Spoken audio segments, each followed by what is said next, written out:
Sahabat Pijar TV, terima kasih sudah klik video YouTube ini. Kiranya kebenaran firman yang saudara dapatkan menerangi kehidupan saudara. Untuk mudah menyaksikan video-video lainnya dan mendapatkan update dengan cepat, klik subscribe. Jangan lupa, berkat Tuhan jangan disimpan sendiri. Klik tombol share di bawah dan bagikan video ini ke sebanyak-banyaknya orang yang saudara kenal. Salam terang bagi Indonesia.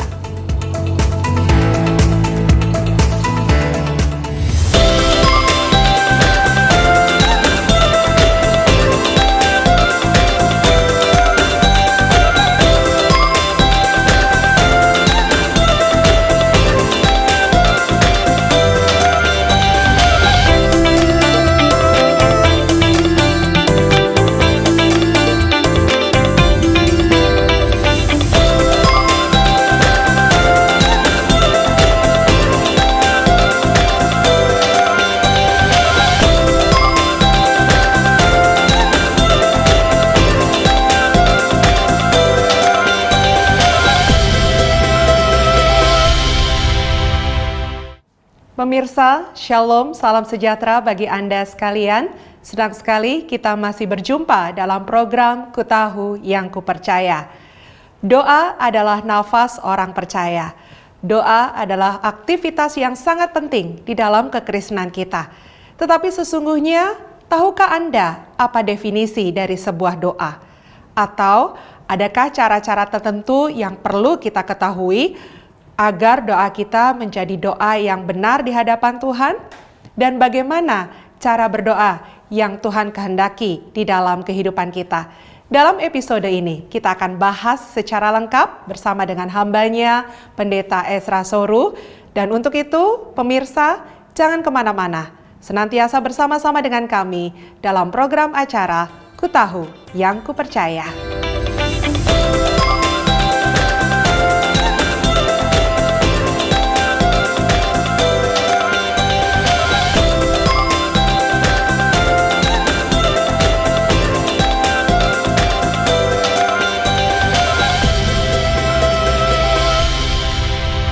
Shalom, salam sejahtera untuk semua pemirsa Pijar TV yang ada di rumah. Senang sekali bahwa hari ini kami dapat menjumpai Anda kembali dalam program Ku Tahu Yang Ku Percaya. Sebuah program untuk belajar iman Kristen, belajar banyak hal tentang kebenaran iman Kristen yang mana kita boleh bertumbuh darinya. Saudara-saudara, kita sudah belajar materi demi materi dan kita sedang berada pada doktrin Alkitab. Kita sudah membahas banyak hal dalam doktrin Alkitab dan kita sampai pada masalah kanonisasi Alkitab. Dan saya tahu bahwa ini juga adalah pelajaran yang cukup sulit dan apabila dari penjelasan-penjelasan yang telah lewat, saudara pemirsa mempunyai pertanyaan atau penjelasan saya menyisakan pertanyaan di dalam pikiran saudara, saudara boleh mengajukan pertanyaan untuk kami jawab. Bahkan kalau saudara mempunyai pertanyaan-pertanyaan di luar yang sudah dijelaskan, kami tetap beri kesempatan saudara untuk bertanya. Di layar kaca Anda ada nomor SMS yang dapat Anda hubungi. Silakan kirim pesan Anda berisi pertanyaan-pertanyaan seputar iman Kristen. Dan juga kalau saudara ada yang mempunyai pergumulan tertentu yang ingin juga didukung dalam doa, tim Pijar TV dengan senang hati berdoa buat Anda. Anda pun dapat mengirimkan pokok doa Anda dalam SMS ke nomor yang tertera di layar kaca Anda dan kami akan mendukung doa juga menjawab pertanyaan-pertanyaan Anda. Baiklah pemirsa sekalian, siapkan hati dan pikiran Anda dan kita akan melanjutkan pelajaran kita doktrin Alkitab. Kita sedang berbicara soal kanonisasi Alkitab dan dalam episode sebelumnya kita sudah belajar apa itu kanon dan kita sudah simpulkan bahwa kanon itu berbicara soal daftar kitab suci yang kita punyai di dalam Alkitab kita. Daftar kitab suci yang kita punyai dan karena itu maka Alkitab kita yang terdiri dari Perjanjian Lama dan Perjanjian Baru, di mana kanon Perjanjian Lama kita terdiri dari 39 kitab. Kanon Perjanjian Baru 27 kitab sehingga total kanon Alkitab kita adalah 66 kitab. 66 kitab inilah yang kita sebut sebagai kanon Alkitab kita. Ya. Kita juga sudah belajar soal konsep yang benar, konsep yang salah. Soal kanon. Kita belajar soal kanonisasi Perjanjian Lama. Bagaimana 39 kitab Perjanjian Lama ini diterima dan diakui oleh orang-orang Yahudi sebagai kitab suci. Demikian juga dengan 27 Perjanjian Baru.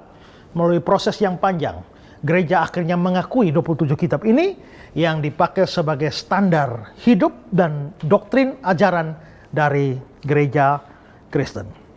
Nah, pada bagian ini kita mau belajar tambahan satu poin dari kanonisasi ini adalah apakah kanon itu masih terbuka atau sudah tertutup. Maksudnya adalah bahwa 66 ini adalah kanon kita. Kalau kanon ini terbuka, maka ada kemungkinan Alkitab kita menjadi bertambah. Hari ini 66, besok 67, 68, entah sampai berapa, banyak. Masih terbuka. Tapi kalau kanon kita tertutup, maka kita hanya punya Alkitab dengan 66 kitab di dalamnya. Sampai Tuhan Yesus datang, kita tetap punya 66. Sudah tutup, tidak boleh ditambah-tambahi lagi. Itulah yang dimaksudkan kanon kita terbuka atau tertutup. Nah, saudara-saudara, ini penting untuk dipikirkan karena ini menyangkut keyakinan kita terhadap keabsahan kriteria untuk pengakuan sebuah kitab masuk ke dalam kanon. Dan saudara-saudara, satu hal yang kita pikirkan adalah bahwa kita menerima kitab-kitab kita ini. Kita tidak usah bicarakan dulu Perjanjian Lama, karena seperti yang sudah saya jelaskan dalam episode sebelumnya, bahkan memang orang Yahudi tidak mempunyai jumlah kitab sama dengan kita. Mereka hanya mempunyai 22 kitab. Seperti kata Yosefus. Tapi 22 kitab itu sama dengan 39 kita. Isinya sama, hanya jumlah kitab berbeda karena kita membagi satu raja-raja, dua raja-raja, mereka cuma raja-raja. 1 Samuel, 2 Samuel, mereka Samuel, ya. Kita bagi Esra Nehemia, sedangkan bagi mereka Esra Nehemia itu satu kitab. Lalu 12 kitab nabi kecil, Yoel, Amos, Obadya, Mika, Nahum, itu kitab sendiri-sendiri, mereka satu kitab itu. Makanya jumlah mereka itu lebih sedikit jumlah kitabnya. Itu PL. Tapi menyangkut Perjanjian Baru,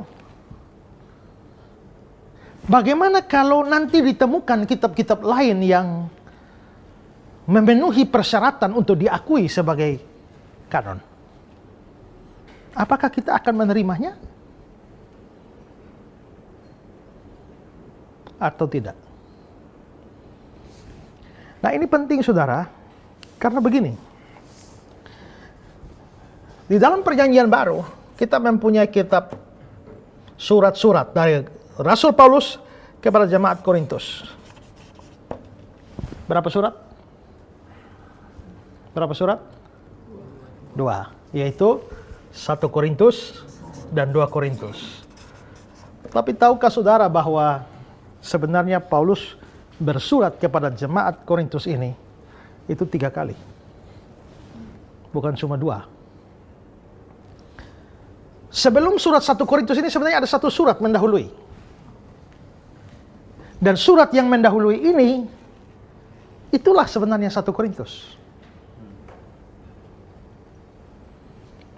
Maka ini seharusnya adalah 2 Korintus. Yang ini harusnya 3 Korintus. Berarti ada satu surat sebelum 1 Korintus kita sekarang. Dari mana kita tahu? Dari isi surat 1 Korintus kita ini.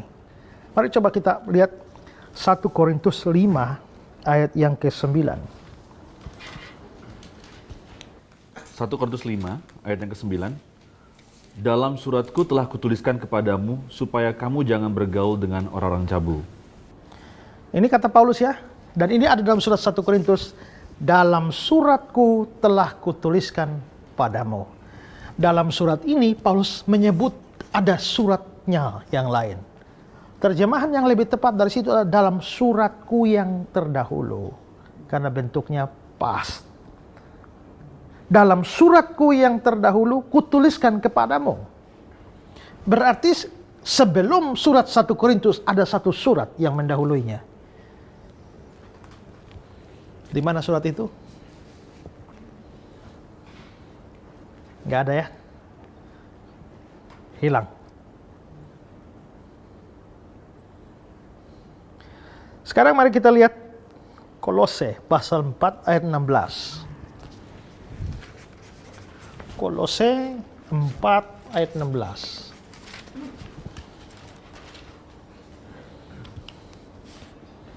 Surat Paulus kepada jemaat di Kolose. Kolose 4:16. Dan bila mana surat ini telah dibacakan di antara kamu, usahakanlah supaya dibacakan juga di jemaat Laodikia, dan supaya surat yang untuk Laodikia dibacakan juga kepadamu. Paulus kirim surat kepada jemaat Kolose. Jadi ada dua jemaat. Jemaat Kolose, jemaat Laodikia. Paulus kirim surat kepada jemaat Kolose, lalu pesan, ingat, surat untuk Kolose baca juga di Laodikia. Tapi Paulus juga sedang mengirim surat kepada jemaat Laodikia. Surat untuk Laodikia baca juga di Kolose. Surat Kolose di mana? Ada. Surat Laodikia nggak ada sampai hari ini. Berarti ada surat Paulus yang hilang nih.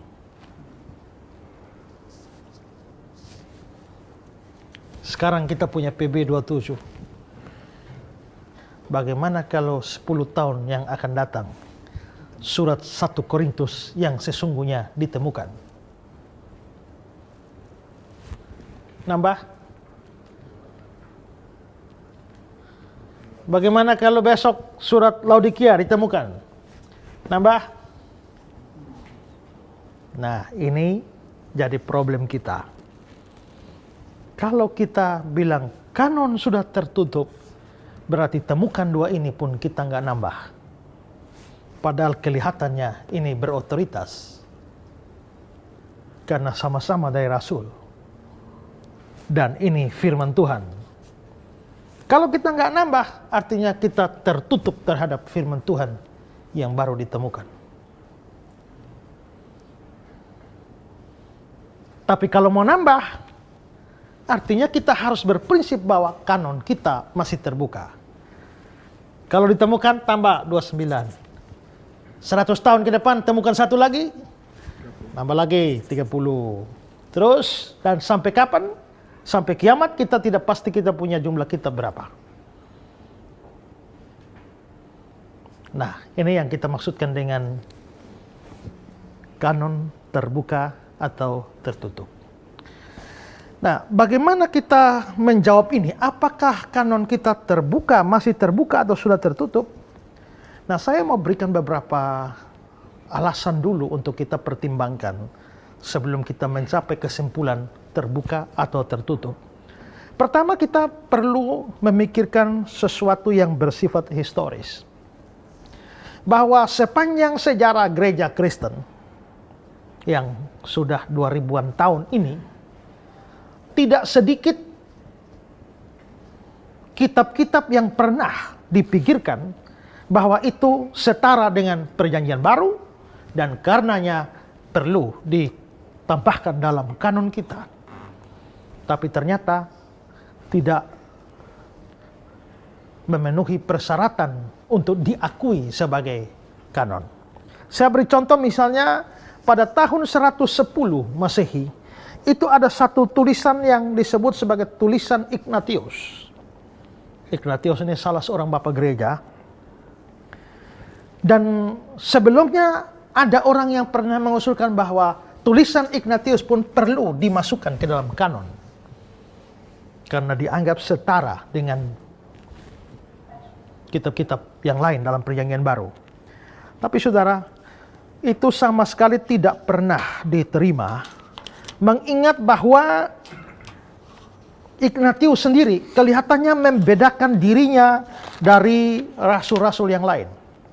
Ingat ya, kalau waktu Paulus menulis surat-suratnya, Paulus selalu berkata bahwa dia dibandingkan dengan murid-murid Tuhan yang lain, dia tidak kurang. Artinya Paulus merasa bahwa memang dia bukan rasul langsung pada saat Yesus ada di dunia. Tapi dia begitu kuat, gigih dengan kerasulannya karena panggilan Allah pada dia. Dan dia bilang, aku tidak kurang dari rasul-rasul yang lain. Karena itu Paulus dengan pengakuan itu, dia menempatkan dirinya dan tulisannya setara dengan Petrus, setara dengan Matius, setara dengan Yohanes dan sebagainya. Tapi Ignatius tidak merasa demikian. Ya, di dalam surat Ignatius itu ada kalimat seperti ini. Aku tidak memerintahkan engkau seperti Petrus dan Paulus. Mereka adalah rasul, sedangkan aku orang tahanan. Mereka bebas, sedangkan aku sampai sekarang masih budak. Dia kelihatannya merasa bahwa dibandingkan dengan Paulus, dibandingkan dengan Petrus, dia tidak setara dalam otoritasnya. Ingat, salah satu standar kanonisasi perjanjian baru adalah bahwa suatu kitab diakui sebagai kanon kalau itu ditulis pertama oleh rasul atau kedua oleh orang yang punya hubungan dekat dengan rasul. Makanya Injil Matius ditulis oleh Matius, rasul. Markus bukan rasul, tapi dia orang dekatnya Petrus. Itu anak rohaninya Petrus. Kalau kita memperhatikan isi Injil Markus, kalau dipelajari secara dalam ya, dibandingkan dengan khotbah Petrus di Serambi Salomo, banding itu mirip. Makanya Jacob van Bruggen dalam bukunya tafsiran untuk Injil Markus, dia menulis bukunya, ini tafsiran Markus, tapi dia bilang tafsiran Injil Petrus. Pada waktu saya lihat buku itu pertama kali, ya, kok ada Injil Petrus? Ternyata lihat keterangan, ternyata tafsiran Injil Markus. Karena Petrus ada di belakang Markus. Lukas bukan rasul, tapi dia adalah orang yang dekat sekali dengan rasul, yaitu Paulus. Kemana-mana dengan Paulus, dia seringkali mencatat apa yang dia alami bersama dengan Rasul Paulus. Makanya dalam catatan-catatan kisah para rasul, dia menggunakan kata kami. Sudah sekian hari kami terdampar. Jadi kelihatannya dia ikut dalam perjalanan misi Paulus. Ya, jadi dia orang yang dekat dengan Paulus. Kenapa dia kok ikut Paulus? Kemungkinan besar dia adalah tabib pribadinya Paulus. Karena Paulus itu banyak sakitnya. Ya. Dan Lukas sebagai dokter, tabib, itu menyertai dia dalam pelayanan. Kalau Yohanes, ya rasul langsung. Roma, Korintus dan seterusnya Paulus. Yudas itu punya hubungan dekat dengan para rasul dan sebagai saudara Yesus. Demikian juga Yakobus, Wahyu ditulis oleh Yohanes. Walaupun Ibrani tidak diketahui, tapi isi Ibrani begitu luar biasa. Sampai orang memperdebatkan siapa penulis Ibrani. Yang lain bilang itu Paulus. Tapi yang lain tolak. Kayaknya bukan Paulus lah. Kenapa bukan Paulus? Karena Paulus punya surat, biasa ciri khasnya ada salam pembuka, salam penutup. Dari Paulus, Rasul Yesus Kristus, bla bla bla bla bla bla. Di ujung terakhir, salam bagimu dari ini, atau salam kepada ini. Tapi saudara lihat surat Ibrani. Start awal tidak pakai salam-salam, langsung to the point. Ya. Sejak pada zaman dulu Allah berbicara kepada nenek moyang kita dengan berbagai cara. Pada zaman akhir ini ia berbicara dengan perantaraan anaknya. Dan terus tembak langsung. Kayaknya orang Batak kah? Ya. Ya. Tapi yang pasti dia sangat menguasai. Dia pasti orang Yahudi dan sangat mengetahui seluruh ritual orang Yahudi. Siapa dia? Ada usulan bahwa itu adalah Apolos. Yang lain usulan bahwa dia adalah Priscilla dan Aquila. Tapi juga tidak ada yang yakin sampai Origenes berkata, hanya Tuhan Yesus yang tahu siapa penulis surat Ibrani. Ya. Jadi kita bisa lihat bahwa ini semua ini ada hubungannya. Kalau bukan rasul, ada hubungan dekat dengan rasul. Tapi Ignatius, dia merasa bahwa dia beda sekali dengan Petrus dan juga Paulus. Ditolak surat Ignatius. Pernah ada satu tulisan kuno yang dianggap setara dengan perjanjian baru, yaitu The Shepherd of Hermas, Gembala Hermas. Diusulkan untuk diakui sebagai kanon, tapi tidak diakui. Kenapa? Karena dari isinya sendiri itu ada kesalahan doktrinal di dalamnya. Misalnya, dalam Gembala Hermas dikatakan bahwa Roh Kudus itu adalah anak Allah sebelum inkarnasi. Jadi kelihatannya penulis dari Gembala Hermas itu menganggap bahwa Roh Kudus itu ya Yesus itu. Ya. Sebelum inkarnasi ya jadi Roh Kudus, nanti inkarnasi baru jadi Yesus. Dan ini jelas bahwa penulisnya pasti punya paham doktrin Tritunggal yang salah. Kelihatannya sama juga dengan banyak pendeta sekarang yang kurang paham doktrin Allah Tritunggal. Makanya doa berkat, terimalah berkat ini dalam nama Bapa, Anak, dan Roh Kudus, yaitu Yesus. Banyaknya begitu ya. Itu artinya tidak paham doktrin Tritunggal dengan baik. Dalam Gembala Hermas juga dikatakan bahwa Tritunggal baru ada setelah Yesus naik ke surga. Sebelum Yesus datang ke bumi belum ada Tritunggal. Setelah naik ke surga baru ada Tritunggal. Dan ini jelas adanya ajaran doktrin Tritunggal yang keliru. Lalu juga ada ajaran lain adalah perlunya pengakuan dosa dalam urusan keselamatan. Ingat ya, kita memang perlu ngaku dosa ya. Tapi kalau mengaitkan pengakuan dosa dengan keselamatan, maksudnya gini, Pak sekarang udah percaya Yesus ya. Tahu-tahu Pak habis bertengkar sama istri, maki istri, keluar di jalan ditabrak, belum sempat minta ampun. Masuk surga apa neraka?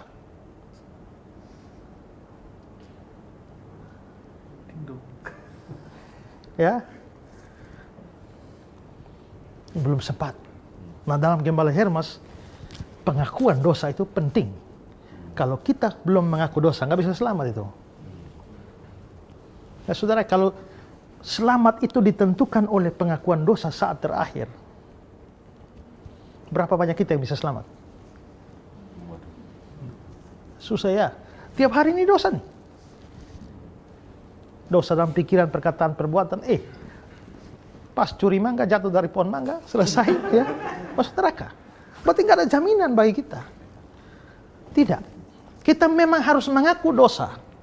Tapi kalau tidak sempat mengaku dosa pun kita harus berpikir bahwa pada waktu Kristus mati di Kalvari itu, waktu dia membayar dosa kita termasuk dosa kita pada besok hari yang tidak sempat kita akui itu. Oh kalau begitu enak dong, dosa-dosa saja. Kalau kamu pikir begitu, itu tanda kamu bukan orang percaya. Dan kamu mati masuk neraka. Orang percaya tidak pernah berpikir bahwa, kalau begitu ya, mari kita bikin dosa. Orang percaya pasti berpikir menyenangkan Tuhan, taat Tuhan. Tapi dia bisa jatuh. Tidak boleh ditambah syarat, harus ada doa pengakuan dosa baru. Ya baguslah kalau sakit-sakit ya, mulai pelan-pelan stroke ini, rasa-rasa waduh ini, nah Tuhan ampuni dosa. Tapi kalau mati mendadak,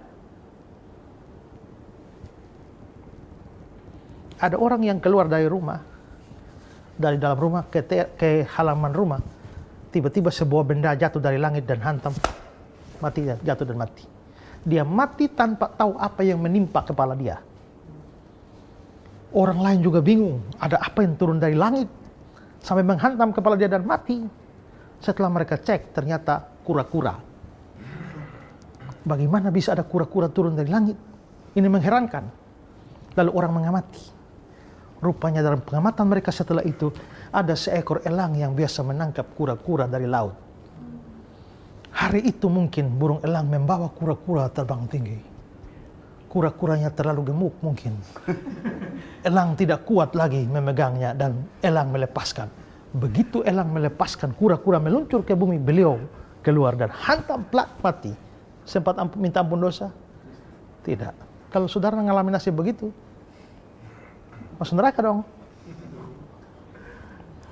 Jelas bahwa Kristus telah mengampuni kita. Pengakuan dosa itu penting, tapi itu bukan penentu keselamatan kita. Tapi dalam Gembala Hermas mengandung ajaran seperti itu. Maka jelas bahwa Gembala Hermas pun tidak diakui sebagai kanon karena mempunyai ajaran yang bertentangan dengan kitab-kitab yang sudah diakui atau diterima sebelumnya. Juga ada Injil Thomas yang sering digambar-gemborkan sebagai Injil yang asli oleh orang-orang liberal, ya. Tapi jelas bahwa Injil Thomas itu diuji saja materialnya. Itu berasal dari abad yang ketiga dan tak mungkin ditulis Thomas. Thomas itu sudah mati lama itu. Mati di mana? Di India. Thomas itu adalah rasul untuk orang India. Menurut tradisi Eusebius, Bapak Gereja, semua rasul setelah Tuhan Yesus naik ke surga, semua rasul sudah pergi pelayanan masing-masing ke tempatnya. Hanya Thomas sendiri yang masih bingung mau kemana. Tetap saja dia di situ. Thomas ini kerja juga sebagai tukang kayu. Lalu menurut tradisi itu dikatakan bahwa satu hari ada satu orang dari India datang mau cari tukang bangunan untuk kerja di India. Lalu Yesus menemui orang itu dan dia bilang, kamu cari tukang bangunan? Tuh lihat yang di sana nama Thomas. Bawa dia ke India. Bayar. Aku bosnya, tuannya, bayar. Bilang, kalau dia tanya bilang apa? Bilang, bosnya sudah terima bayar, suruh dia pergi. Ya.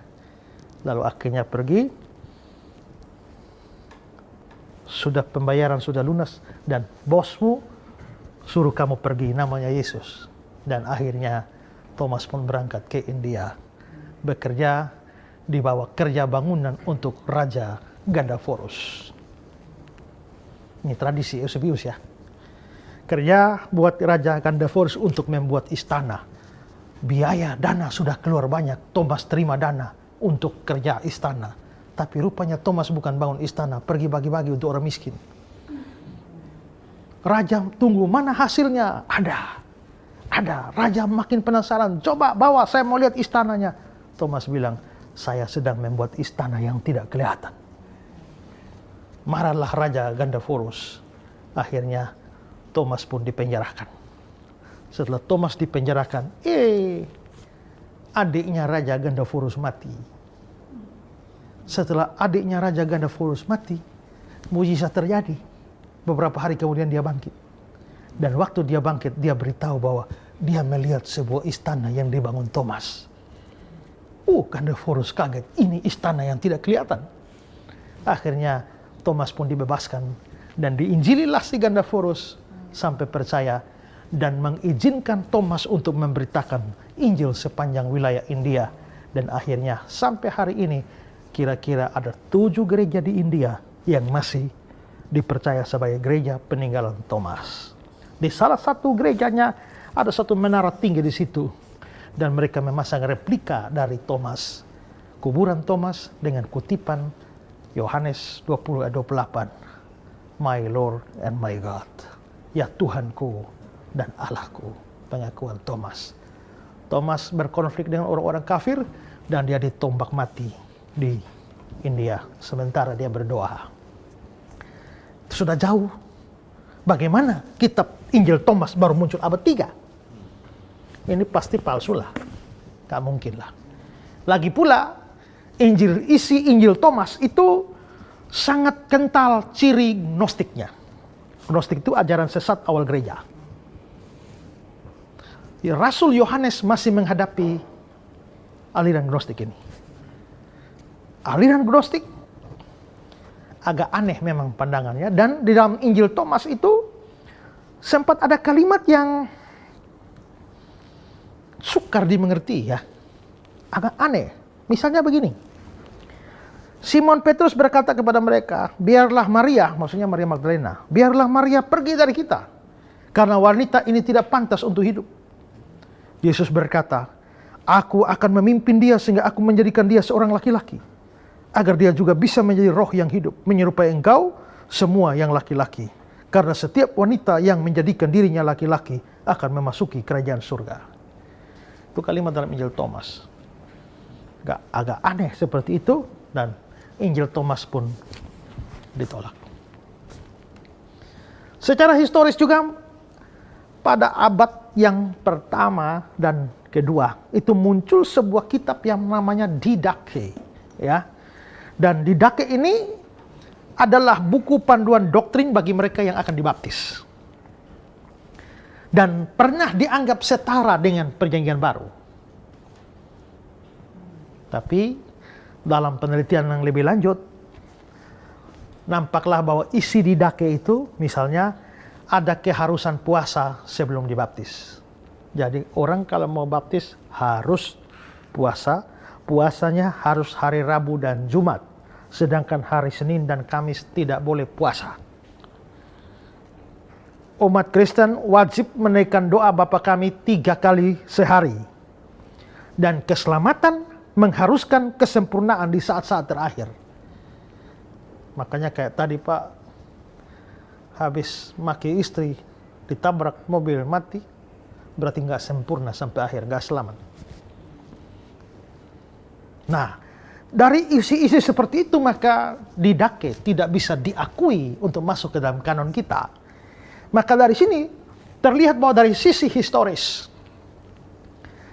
yang mana sudah hampir 2000 tahun, bukan hampir tapi lebih dari 2000 tahun ini, tidak ada satu kitab pun yang lolos ujian berdasarkan kriteria dari sesuai dengan kitab 27 kitab kanonik yang dianggap setara. Tidak ada.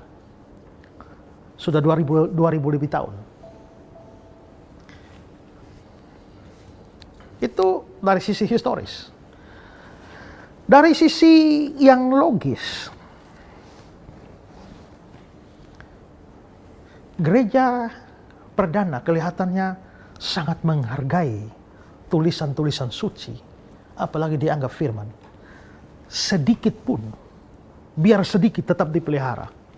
Surat Yudas, surat 2-3 Yohanes itu sedikit sekali. Dengan sedikit seperti itu di papirus yang kalau ditulis dalam lembaran papirus itu mungkin 1 halaman. Kalau dibolak-balik 2 halaman. Walaupun surat itu sangat pendek, tapi gereja mempertahankannya sedemikian rupa. Aneh kalau surat Laodikia kok bisa hilang. Surat 1 Korintus bisa hilang. Ada yang mengatakan bahwa mungkin kenapa sampai surat itu tidak ada.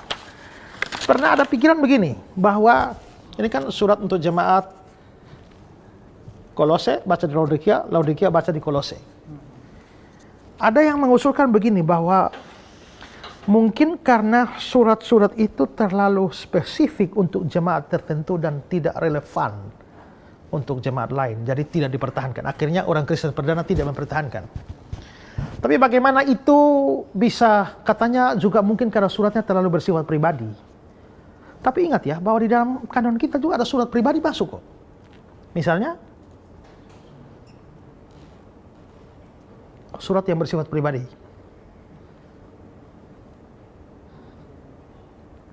Filemon. Ya kan? Surat Filemon itu surat pribadi itu. Surat dari Paulus kepada Filemon. Kenapa? Isi suratnya apa? Karena Filemon ini seorang juragan di Kolose. Orang kaya. Punya budak. Budaknya namanya Onesimus. Zaman dulu, budak itu yang namanya budak. Dulos. itu orang yang tidak sama dengan pembantu loh. Ya. Budak itu orang yang kehilangan hak atas dirinya. Namanya budak. Apa beda budak dengan meja? Gak ada beda. Kecuali budak bernapas, meja tidak. Hanya itu bedanya. Ya. Maka seorang tuan bisa dengan bebas untuk memperlakukan budaknya tanpa boleh dituntut hak asasi manusia. Juvenal pernah memberi kesaksian bahwa ada tuan tertentu yang mempunyai hobi aneh. Kalau kita sore-sore minum kopi, waduh nyaman sekali ya. Minum kopi, pisang goreng, diiringi musik. I can't stop loving you. Tapi ada tuan yang hobinya aneh. Suka makan kue ditambah kopi, diiringi oleh teriakan kesakitan budak kena cambuk.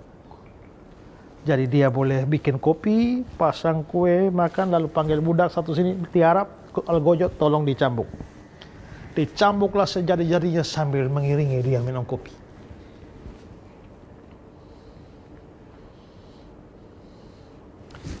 Kalau saudara membaca di dalam Injil Matius, ada orang yang tidak dapat kawin karena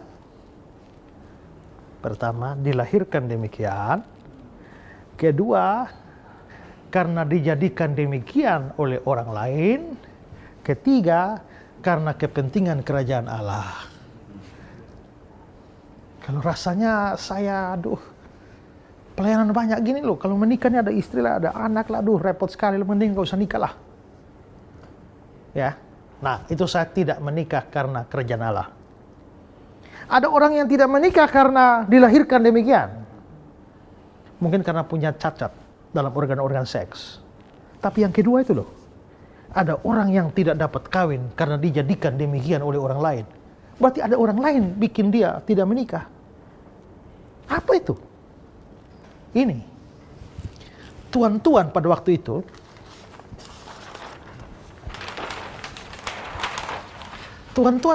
itu biasa punya gundik banyak. Maka mereka punya asrama khusus perempuan. Namanya harem. Itu asrama perempuan. Nah, ini misalnya saya, tuan, punya harem ini ya isi 212 lah. Ya, banyak sekali tuh. Ya, 212. Nah, saya sering bepergian, tapi saya mau supaya harem saya dijaga oleh dua budak saya. Pertama, Anda jadi penjaga harem. Anda jadi penjaga harem. Tapi saya ini jalan cemas loh. Kalau saya jalan terus, ini normal nih. Ini normal ini. Bahaya nih kalau mereka apa-apakan gundik-gundik saya. Bagaimana supaya aman? Saya kebiri dia. Ini budak saya kebiri. Alat kelaminnya dipotong. Supaya aman. Nah, budak yang telah dikebiri dan dipotong alat kelaminnya namanya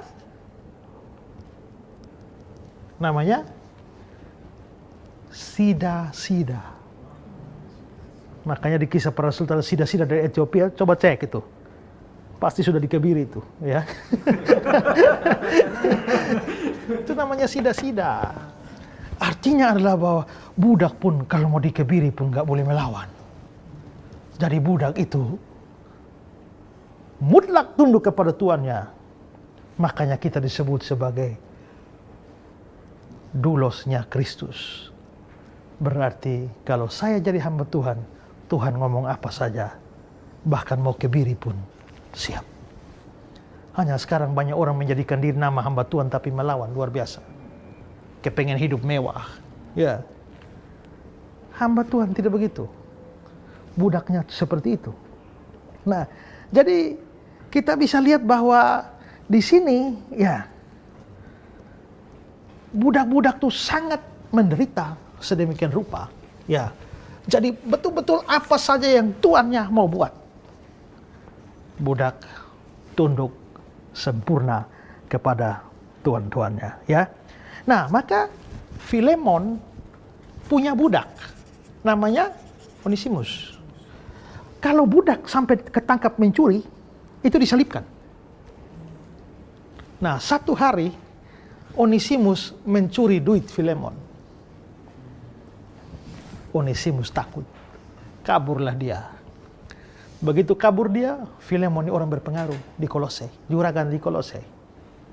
Jadi ditangkaplah si Onesimus, masuk penjara.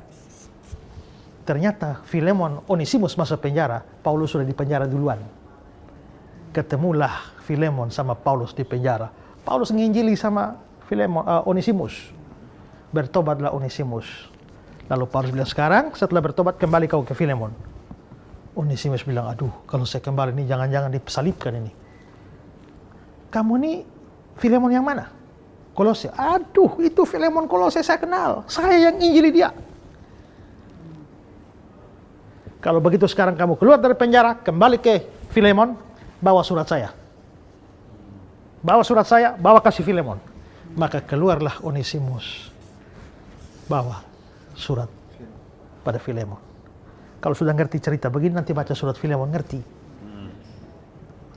Jadi surat itu adalah surat Paulus kepada Filemon supaya terima kembali Onesimus.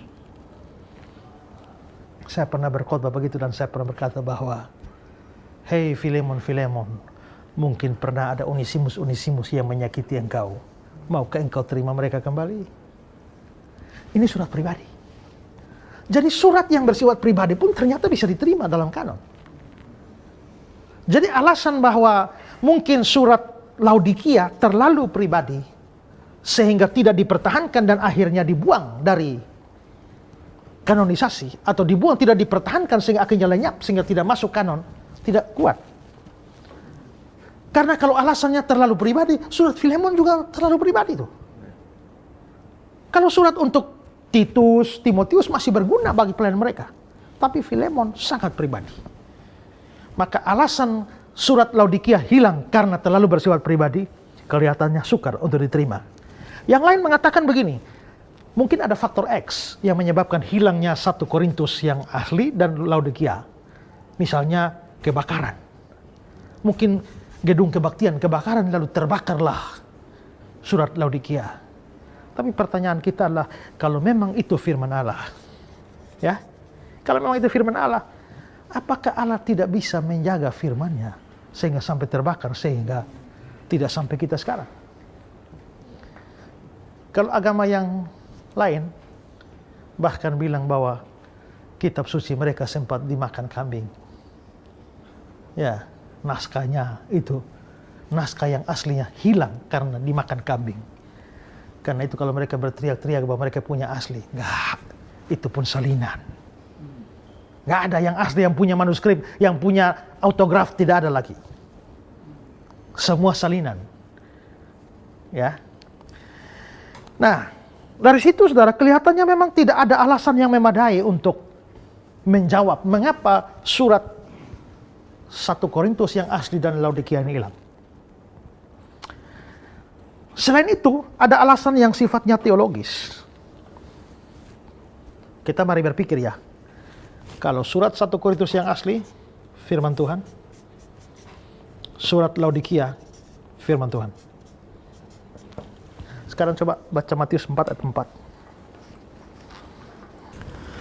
Matius 4 ayat 4. Tetapi Yesus menjawab, ada tertulis, manusia hidup bukan dari roti saja, tetapi dari setiap firman yang keluar dari mulut Allah. Manusia hidup dari setiap firman yang keluar dari mulut Allah. Berarti firman Tuhan itu makanan bagi manusia, jiwa manusia.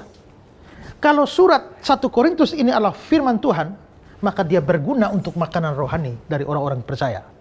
Kalau surat Laodikia ini adalah firman Tuhan, dia berguna untuk makanan rohani dari orang percaya. Coba bandingkan dengan Ulangan 32 ayat 47. Ulangan 32 ayat 47. Sebab perkataan ini bukanlah perkataan hampa bagimu, tetapi itulah hidupmu. Cukup. Sebab perkataan ini bukan perkataan hampa, itulah hidupmu. Firman itulah hidupmu. Nah, sekarang saudara, mari kita anggap begini. Surat 1 Korintus yang asli adalah firman, surat Laodikia adalah firman. Kalau ini memang firman Tuhan, maka ini harus menjadi makanan rohani saudara dan saya. Dan makanan rohani orang percaya. Pertanyaan kita, masakan Tuhan menyembunyikan makanan rohani dalam dua kitab ini selama 2000 tahun, hampir Tuhan Yesus hampir datang, dan banyak orang Kristen mati tanpa pernah mendapat makan rohani dari dua kitab ini. Nah, jadi saudara, adalah sukar untuk memikirkan mengapa sampai hilang dua surat ini. Selain itu saudara ya, firman Tuhan juga tegas mengatakan bahwa nggak boleh kurangi firman, nggak boleh nambah.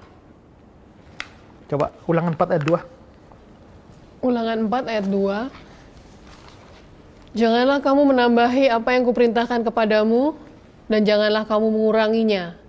Dengan demikian kamu berpegang pada perintah Tuhan Allahmu yang kusampaikan kepadamu. Jangan tambah, jangan kurangi.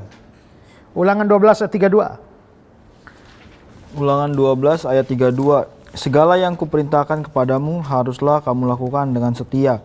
Janganlah engkau menambahinya ataupun menguranginya. Jangan tambah, jangan kurang. Dari PB ada Wahyu 22 ayat 18-19. Wahyu 22 ayat 18-19. Aku bersaksi kepada setiap orang yang mendengar perkataan-perkataan nubuat dari kitab ini. Jika seorang menambahkan sesuatu kepada perkataan-perkataan ini, maka Allah akan menambahkan kepadanya malapetaka yang tertulis di dalam kitab ini. Dan jikalau seseorang mengurangkan sesuatu dari perkataan-perkataan dari kitab nubuat ini, maka Allah akan mengambil bagiannya dari pohon kehidupan dan dari kota kudus seperti yang tertulis di dalam kitab ini. Dari ayat ini terlihat bahwa nggak boleh nambah, nggak boleh kurang. Kalau ini memang firman Tuhan, lalu sampai tidak diterima atau hilang sehingga akhirnya tidak masuk kanon, bukankah itu terjadi pengurangan firman? Mengapa Tuhan yang berkuasa atas sejarah tidak bisa menjaga firman itu sehingga sampai pada kita? Jadi kesimpulannya bagaimana? Menurut saya begini, kita tidak bisa tahu dengan persis mengapa sampai dua surat ini bisa hilang. Kita nggak tahu. Mau bilang terlalu pribadi, Filemon lebih pribadi. Mau bilang faktor X yang menyebabkan ini, kok Tuhan nggak bisa jaga? Mau anggap itu firman Tuhan, kenapa Tuhan menyembunyikan firman selama 2000 tahun? Terus kenapa sampai hilang? Nobody knows. Hanya Tuhan yang tahu. Tapi menurut saya, sekarang begini, hanya Tuhan yang tahu, tapi bagaimana kalau besok kita ketemu? Masuk nggak? Nambah nggak? Menurut saya, kalau orang tanya sama saya, Pak Isra, bagaimana kalau besok kita ketemu dua Injil, dua surat itu? Jawaban saya adalah, tidak akan pernah ketemu. Kenapa tidak akan pernah ketemu? Keyakinannya adalah, Tuhan tak mungkin menyembunyikan firman-Nya lebih dari 2000 tahun, dan memunculkan setelah 2000 tahun dan mengakibatkan kebingungan pada umatnya. Kalau memang Tuhan menganggap itu penting untuk umat, maka firman harus menjadi makanan rohani, dia mestinya mengeluarkannya sejak awal. Supaya orang-orang percaya segala zaman bisa menikmati berkat rohani dari dua kitab itu. Karena ada terlalu banyak orang Kristen yang sudah mati tanpa pernah kenal dua surat itu. Karena itu hanya Tuhan yang tahu alasannya, tapi menurut saya itu tak mungkin lagi muncul pada zaman-zaman yang akan datang. Setelah gereja Tuhan ada 2000 tahun. Dan ditambah dengan perintah tidak boleh nambah, tidak boleh kurang. Menurut saya jawabannya adalah bahwa kanon kitab suci selesai. Tertutup. Maka jumlah kitab kita akan tetap PB 27, PL 39, dan dengan demikian 66 total seluruhnya. Oke? Jelas? Oke, itu soal kanon kitab suci. Sekarang saya akan beralih pada topik yang lain, dan ini merupakan topik terakhir dari rangkaian pelajaran kita seputar doktrin Alkitab. Sekarang kita mau belajar soal bentuk-bentuk kuno dari Alkitab. Dalam episode-episode lalu saya sudah jelaskan bahwa Alkitab kita ditulis dengan bahan-bahan tulis yang sangat kuno ya. Ada papirus, ada perkamen. Papirus itu dari tanaman bulu halus, rumput kayak rumput begitu. Kalau papirus itu perkamen itu dari kulit binatang. Ya, kulit lembu, anak sapi. Ada juga velum dari kulit lembu juga. Ada batu bata, ada ostraka, dan masih banyak alat-alat yang lain. Nah, tapi bentuk-bentuk kuno itu seperti apa? Alkitab kita tidak seperti sekarang. Sekarang ini Alkitab luar biasa ya.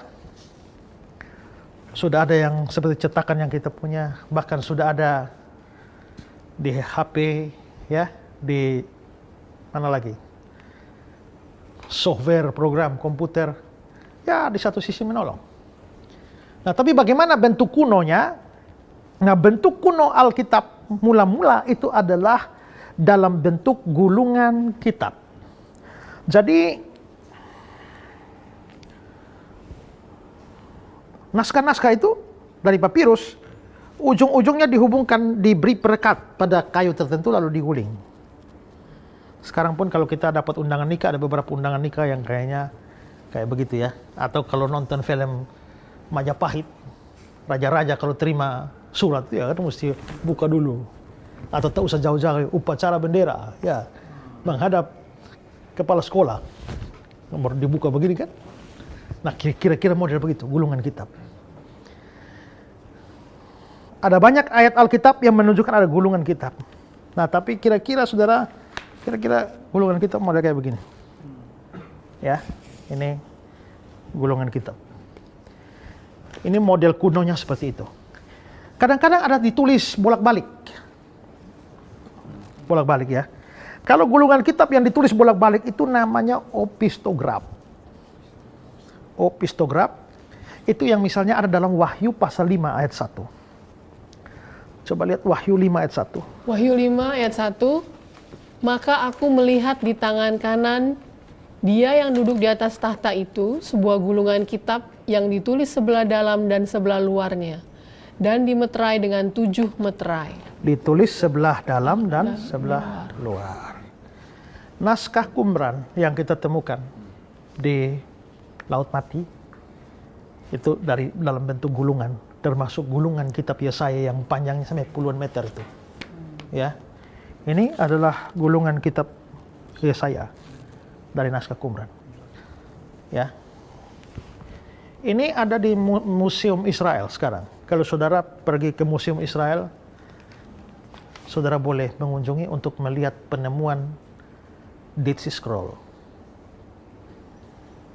Naskah yang umurnya 200 sebelum Masehi. 200 tahun sebelum Yesus lahir. Seluruh perjanjian lama ditemukan di situ, minus kitab Ester. Kita tidak tahu kenapa kitab Ester tidak ada. Tapi pokoknya seluruhnya ada. Makanya begitu dicocokkan antara Alkitab dari 200 tahun sebelum Tuhan Yesus lahir dibandingkan dengan naskah abad 9, yaitu naskah Masoretis yang menjadi dasar penerjemahan Alkitab sekarang, perbedaannya cuma 0,5 ya persen. Itu berarti bahwa Alkitab kita yang kita pegang sekarang ini 99,5% masih sama dengan Alkitab Perjanjian Lama sebelum 200 tahun sebelum Tuhan Yesus lahir. Makanya kalau ada orang menuduh bahwa Alkitab Kristen telah dipalsukan, itu justru tuduhan itu yang palsu. Ya, itu tuduhan palsu. Fitnah, hoax itu, ya. Mereka hanya kebiasaan menuduh tapi tidak bisa membuktikan. Tapi kalau kita disuruh membuktikan sebaliknya soal naskah mereka, bisa saja. Siap. Bisa. Asal siap masuk penjara. Ya kan? Kalau kita omong ilmiah, marilah coba, jangan ancam-ancaman. Mari kita ukur semua dengan standar ilmiah yang sama, kita uji. Sukar menandingi Alkitab kita. Ya. Kebanyakan kesalahan yang 0,5% itu hanya karena kesalahan salinan, karena robekan. Kan ingat dulu, naskah seperti ini terus ada robek begini, kan kita bingung. Kenapa robek? Kan ini naskah tua yang saudara tahu penemuan Injil Yudas yang heboh, gitu kan? Kan itu sudah hancur-hancur, sampai untuk merekonstruksi kembali itu pelan-pelan, hati-hati sekali pakai pinset dulu. Pinset halus sekali, taruh. Goyang sedikit habislah. Jadi mudah hancur, kecuali kondisi khusus. Itu dari papirus, tapi kenapa bisa bertahan dari 200 tahun sebelum Tuhan Yesus lahir, kenapa bisa tahan? Sampai ditemukan 1945. Kenapa bisa tahan begitu lama? Karena kondisi khusus. Disimpan, penelitian lebih lanjut itu adalah peninggalan orang-orang grup Esseni.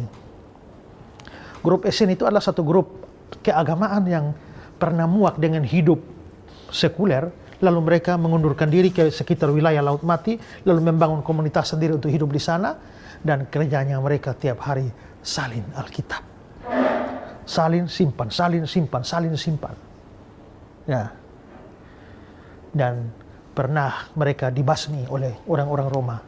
Dan ketika mereka dibasmi, mereka lebih baik mati daripada semua salinan Alkitab mereka hancur. Karena itu, sebelum mereka dibasmi mati, mau diserang, mereka pergi bawa naskah itu kubur di gua-gua semua. Dan setelah itu mereka dibunuh mati. Tapi naskah-naskah itu tersimpan dengan rapi di sana sampai 1945.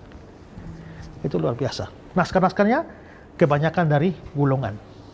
Maka bentuk kuno kita itu adalah gulungan kitab.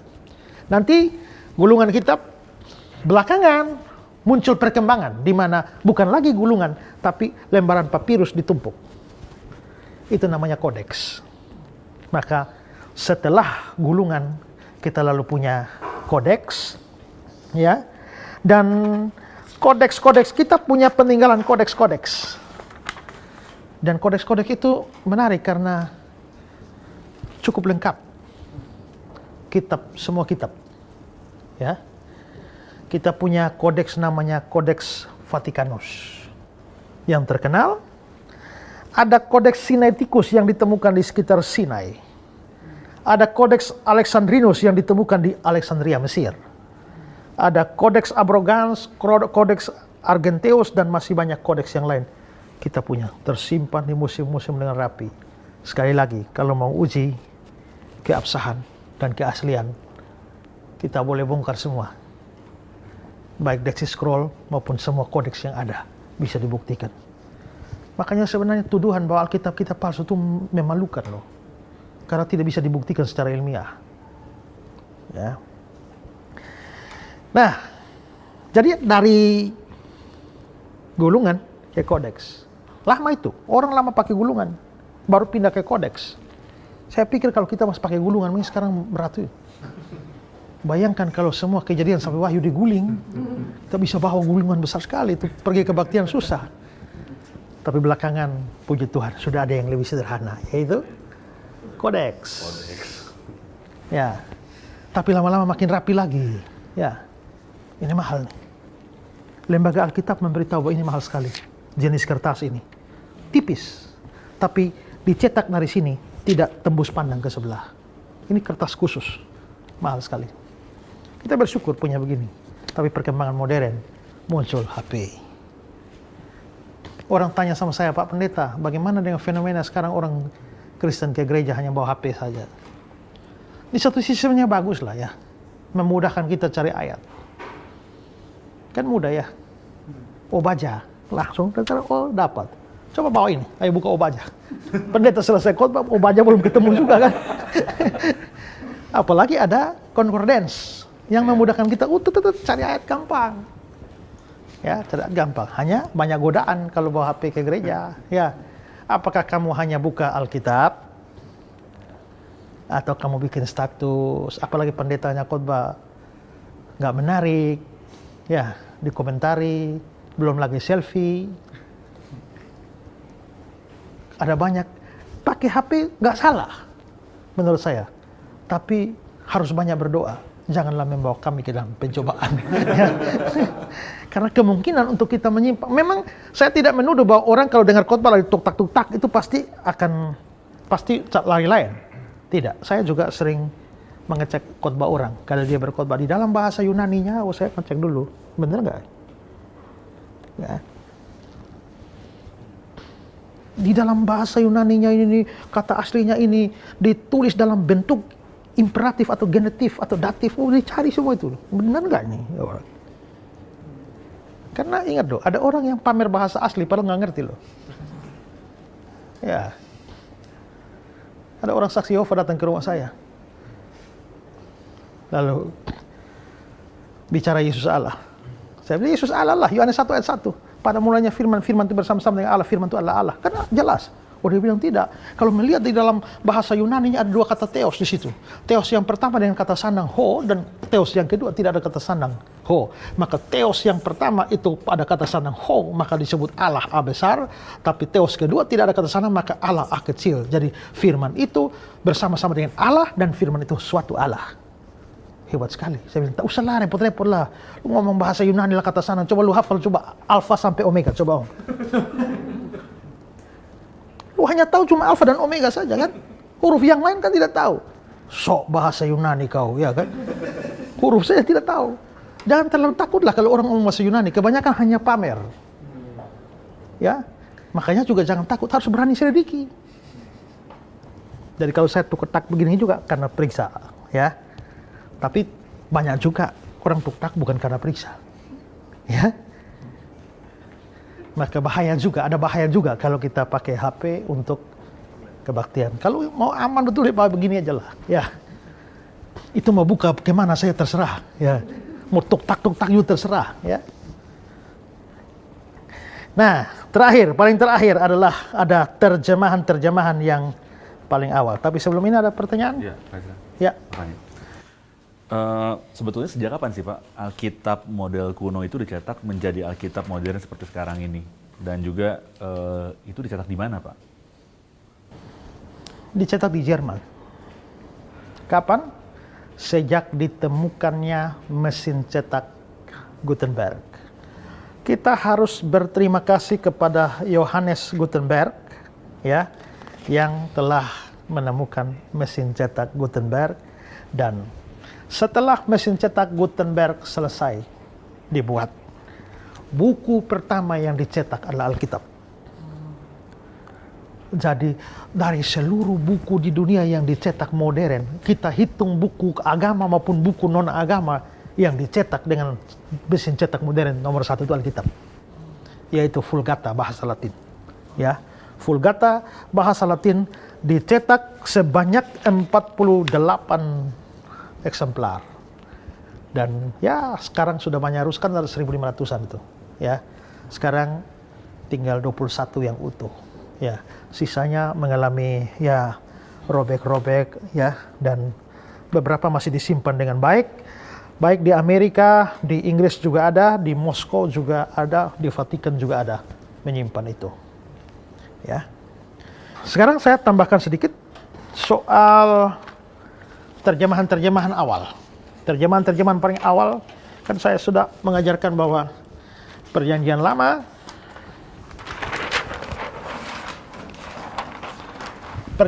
kita bahasa Ibrani.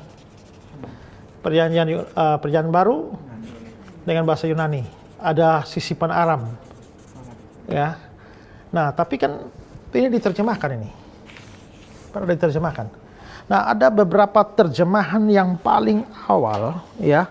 Terjemahan yang paling awal di dalam sejarah itu adalah ada terjemahan dalam bahasa Aram. Ini memang Aram, tapi cuma beberapa kata. Tapi terjemahan dalam bahasa Aram, ini namanya Targum. Ya.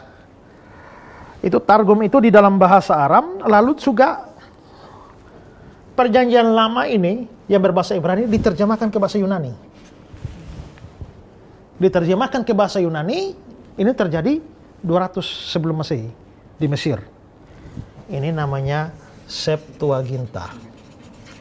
Karena diterjemahkannya, untuk terjemahkan butuh waktu lama, 70 tahun. Oleh berapa banyak orang? Oleh 70 pakar. Maka 70 ini penting. 70 angka Romnya adalah LXX. Jadi kalau saudara baca-baca buku yang bicara soal Alkitab lalu yang menurut LXX, nah saudara harus tahu LXX itu 50, 50, 20, 20, 70 itu adalah Alkitab Septuaginta, Perjanjian Lama, diterjemahkan ke Yunani. Lalu ada Alkitab yang diterjemahkan ke bahasa Latin. Ingat bahwa Latin itu Roma. Roma pernah menjadi kerajaan Kristen. Karena itu maka Alkitab juga diterjemahkan bahasa Latin. Ini yang namanya Vulgata. Ini terjemahan-terjemahan awal, ya. Nanti belakangan sudah diterjemahkan ke banyak bahasa. Tapi secara historis, 3 terjemahan ini terkenal sekali dalam sejarah penerjemahan Alkitab. Oke, ada pertanyaan? Pak, saya pernah dengar ada Alkitab yang namanya Peshitta. Itu Alkitab apa ya? Peshitta itu bahasa Aram juga, tapi Aram Timur. Jadi lebih tepatnya bahasa Suriah atau Suryani. Itu Peshitta. Ya, oke. Ada lagi? Sama mau tanya Pak, Ya. saya kalau dengar khotbah Pak Esa biasanya Bapak menggunakan terjemahan dari Alkitab yang berbeda-berbeda. Ya. Itu untuk apa ya Pak? Ya, Alkitab kan banyak terjemahannya. Dan ingat bahwa tidak ada satu terjemahan Alkitab pun yang sempurna. Waktu kita translate dari bahasa asli Ibrani Yunani ke bahasa sasaran, misalnya bahasa Indonesia, ya, itu kadang-kadang tidak memadai. Tidak memadai karena ciri bahasa asli itu kadang-kadang satu bahasa asli dalam bahasa sasaran itu bisa punya banyak arti, banyak makna. Atau kadang-kadang juga sebaliknya.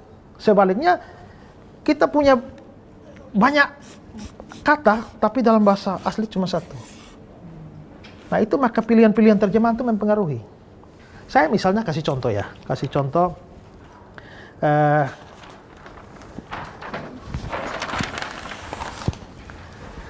kata yang lain.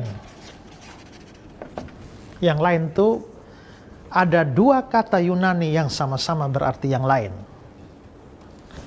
Ada kata yang namanya alos. Alos itu artinya yang lain. Tapi ada kata kedua namanya heteros. Itu artinya yang lain. Jadi alos dan heteros sama-sama arti yang lain. Lalu bedanya di mana? Alos itu yang lain tapi dari jenis yang sama.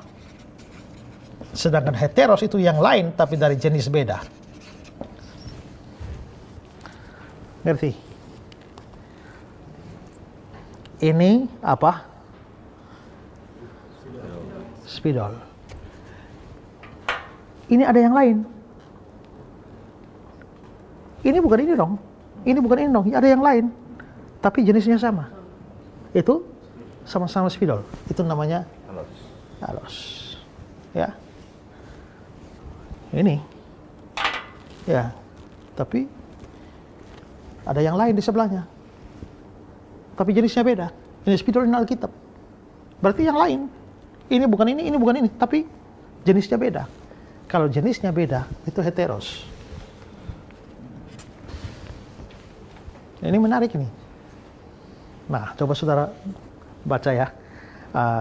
Ingat ya ayat ini ya. Yesus bilang, kalau aku bersaksi tentang diriku sendiri, kesaksianku tidak benar. Ada yang lain yang bersaksi tentang aku. Ada yang lain yang bersaksi tentang aku. Ini Yesus yang ngomong. Ada yang lain yang bersaksi tentang aku, yaitu Bapa.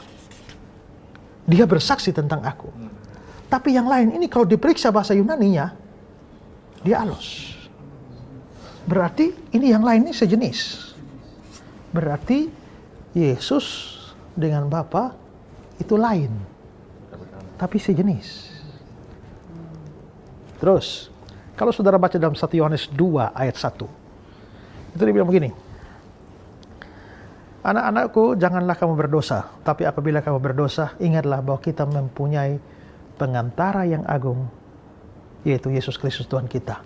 Kita mempunyai pengantara. Kata pengantara itu bahasa Yunaninya adalah parakletos. Saya pakai bahasa Yunani ya. Anak-anakku, jangan kita berdosa. Tapi kalau kita berdosa, ingatlah kita mempunyai parakletos, yaitu Yesus. Berarti Yesus itu parakletos kita. Tapi Waktu Yesus menjanjikan Roh Kudus, dia bilang, kalau aku pergi, aku mengirimkan seorang parakletos yang lain. Berarti ada parakletos yang lain. Yesus dia parakletos, ada parakletos yang lain, yaitu roh kebenaran. Berarti Roh Kudus itu parakletos, tapi lain dari parakletos yang ini, Yesus. Berarti Yesus itu lain dari Roh Kudus. Tapi lihat bahasa Yunaninya, alos. Berarti sejenis dong. Nah kalau begitu mari kita gabung dua-dua. Yesus lain dari Bapa, tapi sejenis. Yesus lain dari Roh Kudus, tapi sejenis. Kalau kita gabung, Yesus, Bapa, Roh Kudus itu lain-lain, tapi sejenis. Kalau sejenis, bahasa teologianya itu sehakikat, tapi lain. Karena itu, Yesus bukan Bapa, Bapa bukan Roh Kudus bukan Yesus, tapi sehakikat. Itulah doktrin Tritunggal. Ya, itu bagusnya kalau kita ngerti bahasa asli. Tapi banyak orang nggak mau belajar capek-capek. Yang penting bisa khotbah haleluya saja jadi pendeta. Ya kan? Nah itu susah itu. Mereka bilang, coba para rasul saja mana pernah sekolah teologi? Nggak sekolah teologi. Yang penting urapan. Kadar urapan tuh ditentukan yang angkat tangan dari sini orang jatuh di sana. Oh itu pendeta sakti itu. Atau buka jas kebaskan, khotbah semua. Jangan. Ya kan? Makin jauh makin sakti. Ya. Kalau belum bisa tumbangkan orang belum sakti. Makanya ada pendeta yang kepengen tumbangkan orang sampai dipaksa-paksa, dorong-dorong. Ya. Sampai ada orang yang saking kepengen menjatuhkan orang. Itu ada KKR begitu, adik saya yang main musik. Semua kan sudah roboh, tapi kan karena dia main musik kan tidak roboh. Ya kan? Tapi ini pengkhotbahnya kepengen merobohkan dia. Lalu dipanggil, sini, coba, mari, bangun. Mari. Mau dapat Roh Kudus? Ayo, rentangkan kaki, lurus. Mau dapat Roh Kudus ya? Ya, tolong tangan ke sini. Lurus. Harus kencang ya. Kalau tidak kencang tidak dapat Roh Kudus. Kencang. Ya, mau dapat Roh Kudus? Ya, haleluya. Dah, roboh. Pada waktu didorong ke belakang, adik saya langsung pasang kuda-kuda. Begitu pasang kuda dia bilang, jangan tahan Roh Kudus. Dan tak, roboh. Orang nggak mau belajar.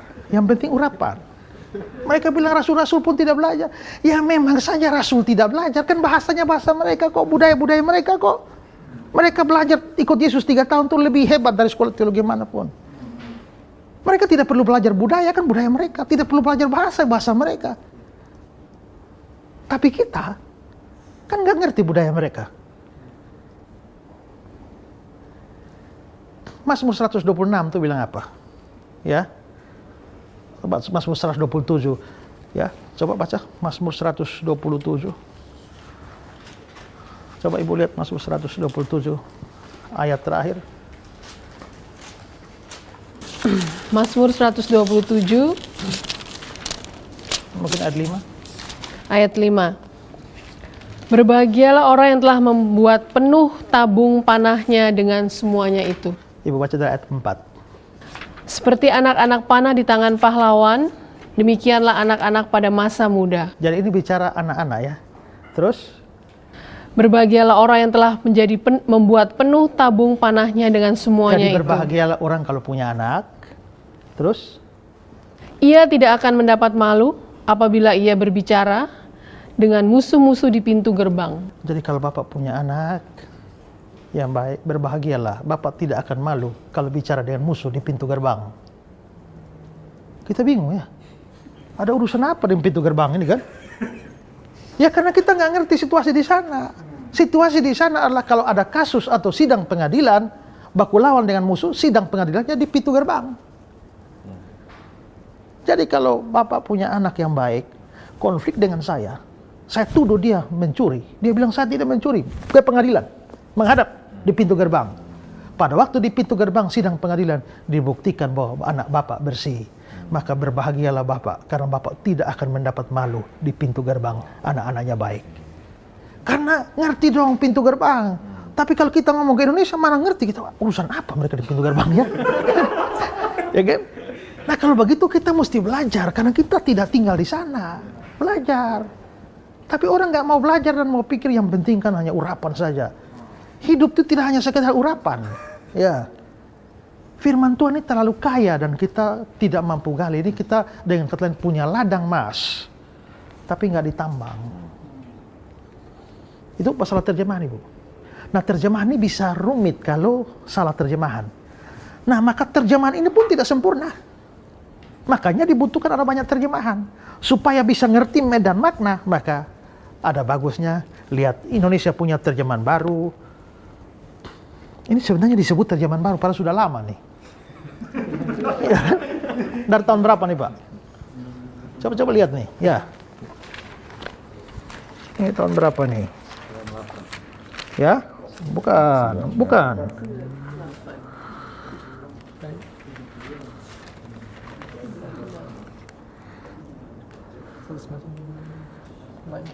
Ya, ini adalah terjemahan, mungkin ada di situ. Terjemahan 74.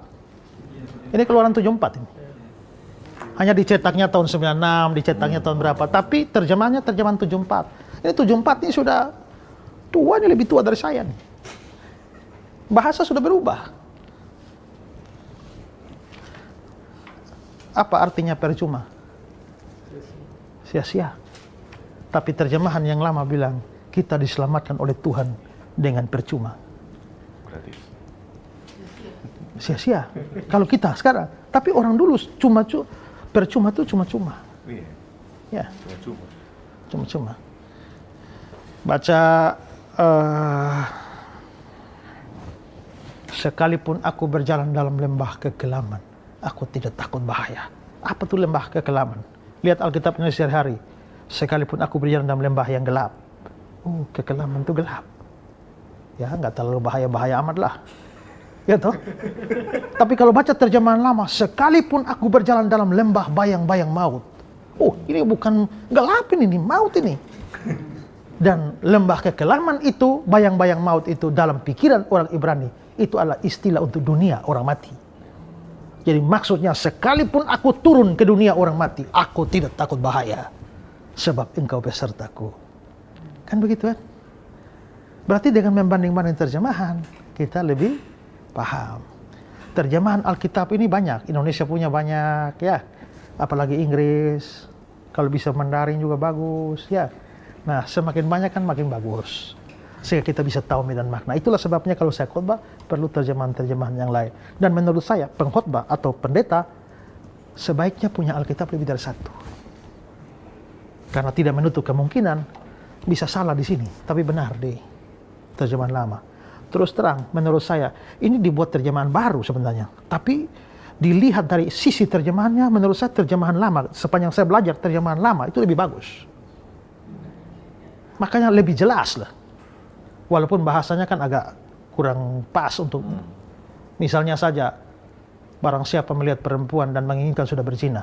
Di sini, terjemahan lama, barang siapa melihat perempuan dan bergerak syahwatnya, sudah berzina.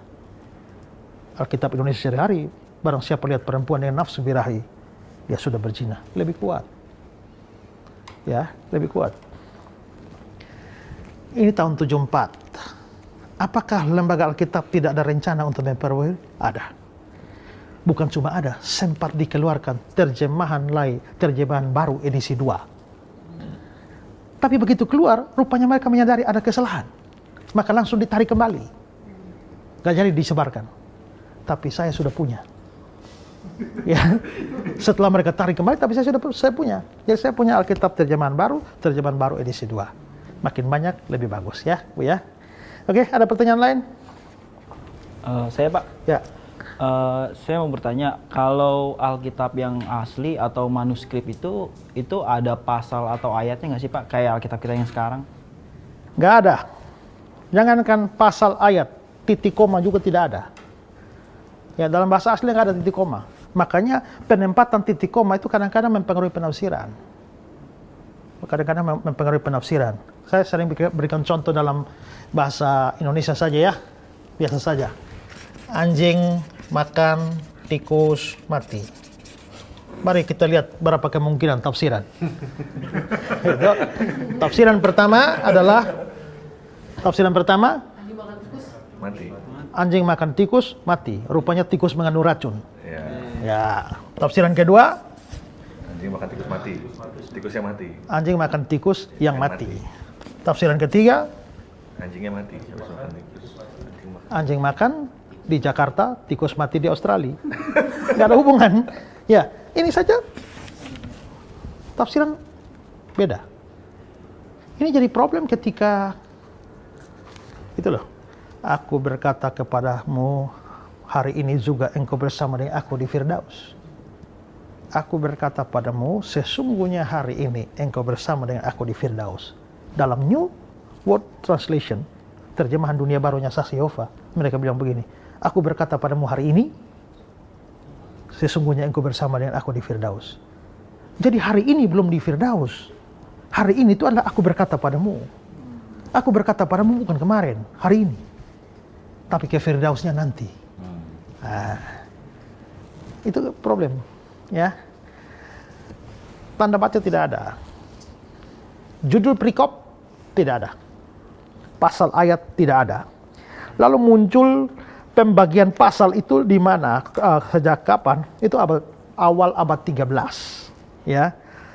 Uskup Agung Stephen Langton dan Kardinal Hugo de Santo itu yang berjasa di dalam pembagian pasal-pasal ini.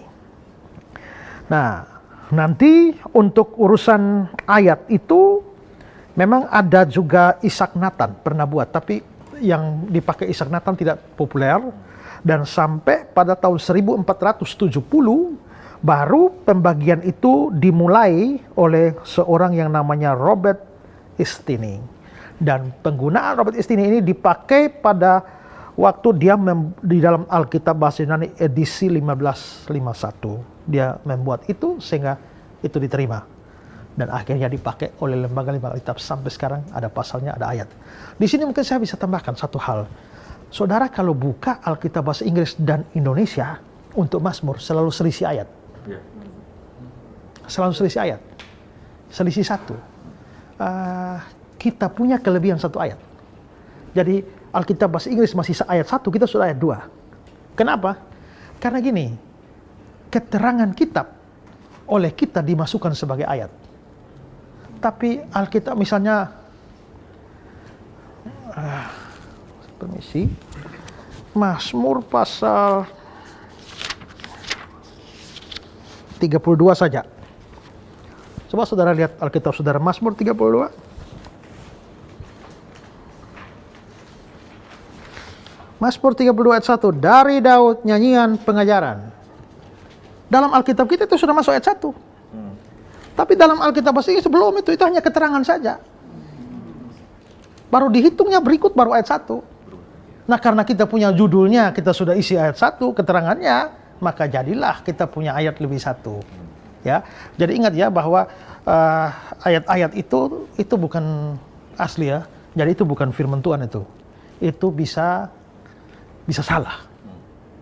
Bisa salah. Itu hanya tambahan. Tapi itu menolong. Karena kalau di gereja pendeta khotbah, mari kita buka Mazmur dan dia mulai khotbah. Kita Mazmur berapa nih? Sudah sampai amin, amin. Kita belum dapat juga nih Mazmur berapa nih. Menolong. Dibikin pasal. Ya. Oke? Pak, satu lagi Pak. Jadi setelah sekarang kan sudah dibuat nih Pak ya pasal dan ayatnya gitu. Ya. Jadi dari Kejadian sampai Wahyu ini ada berapa pasal dan ayat sih Pak? Beda-beda tergantung Alkitab terjemahan apa. Ya kan ini kan kalau jumlah katanya ya tentu jangankan Inggris, Indonesia ya, terjemahan baru, terjemahan lama ya kan bisa beda. Ya. Misalnya terjemahan baru tuh kata yang tidak mengerti dalam terjemahan baru itu dalam terjemahan Indonesia Raya diberi penjelasan. Ya kan jadi panjang. Ya, maka kalau kita hanya mengacu kepada Alkitab Indonesia ini saja, terjemahan baru saja, 66 kitab sama semua 1189 pasal. Total seluruhnya 31.171 ayat. 658.545 kata. 3.872.836 huruf. Dan di dalam Alkitab nama Allah tertulis 4.357 kali. di dalam Alkitab terjemahan baru Indonesia. Baik saudara, kita sudah berbicara panjang lebar soal kanonisasi, bentuk-bentuk kuno, dan penerjemahan Alkitab. Dan semoga apa yang saya bagikan ini boleh terus memberkati saudara sekalian. Terus mengikuti tayangan-tayangan Ku Tahu Yang Ku Percaya. Saudara terus belajar kebenaran dan semakin hari bertumbuh di dalam kebenaran. Kalau apa yang saya jelaskan ini menyisakan pertanyaan-pertanyaan, jangan ragu. Silakan kirimkan pertanyaan saudara. Kami dengan senang hati akan menjawabnya. Termasuk saudara yang punya pergumulan dan ingin didukung dalam doa. Silakan juga kirimkan pokok doa saudara. Kami akan terbuka untuk mendoakan dan mendukung saudara dalam doa. Saudara juga satu hal penting adalah bahwa kita bersyukur program ini boleh tayang. Program ini ditayangkan juga karena dukungan dari para pemirsa. Kami mau berterima kasih untuk setiap saudara yang telah menyisihkan persembahannya, uangnya. Uang saudara sungguh-sungguh berguna bagi penayangan program ini. Untuk saudara yang sudah memberi, kami berterima kasih dan Tuhan memberkati dan saudara jadi berkat bagi orang lain melalui ini. Dan kalau saudara pemirsa yang ada di rumah, kalau saudara mempunyai kerinduan atau terketuk hatinya oleh Tuhan dan punya kerinduan supaya program ini terus berkati orang lain, kami beri kesempatan bagi saudara untuk turut ambil bagian dalam pekerjaan Tuhan ini dengan memberikan persembahan saudara. Ada nomor rekening di layar kaca Anda. Silakan Anda kirimkan persembahan dan itu pasti berguna. Ingat, saya Pendeta Ezra Soro tidak meminta-minta kepada Anda. Saya beri kesempatan. Ingat, terlibat dalam pekerjaan Tuhan itu kesempatan. Tidak semua orang dapat bagian itu. Tidak semua orang bisa menerima penghormatan itu. Kalau saya seorang manusia biasa boleh dipakai oleh Tuhan, diikut sertakan dalam proyek Tuhan yang besar, sebenarnya yang untung itu saya. Ya, karena itu saudara, ini kesempatan untuk menabur di ladang Tuhan. Kalau saudara terbeban untuk menabur di ladang Tuhan melalui Pijar TV, silakan saudara kirimkan persembahan saudara. Doa kami adalah bahwa program ini terus memberkati semakin banyak orang, makin menjadi berkat bagi jutaan orang bahkan di seluruh dunia. Akhirnya, saya Pendeta Ezra Soro undur dari hadapan Anda dan selalu berdoa supaya saudara makin bertambah di dalam pengertian akan iman. Salam terang bagi Indonesia.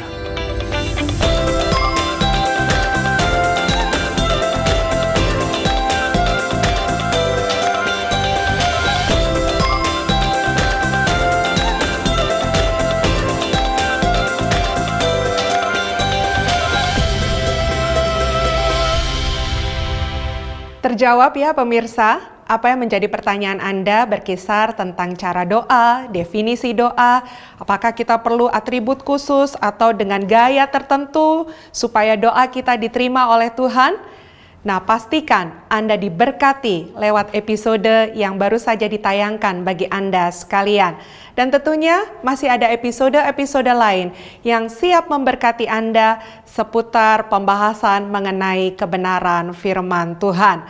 Nah, kalau ada saran, kritik, atau tanggapan seputar program acara ini, mari segera sampaikan ke nomor SMS yang ada di layar kaca. Atau kami juga mengajak Anda untuk bersama-sama melayani lewat pelayanan ini melalui dukungan dana Anda yang Anda bisa berikan melalui nomor rekening yang juga kami tayangkan di layar kaca Anda. Kami bersukacita dan bersyukur kepada Tuhan. Oleh karena sampai dengan hari ini, Pijar TV dapat mengudara menjadi saksi dan berkat bagi banyak orang agar kerajaan Kristus diperluas dan nama Tuhan dipermuliakan. Saya harus pamit undur diri dalam program acara ini. Sampai jumpa dalam episode yang lainnya. Tetap bersukacita di dalam Tuhan dan Tuhan Yesus menyertai kita sekalian.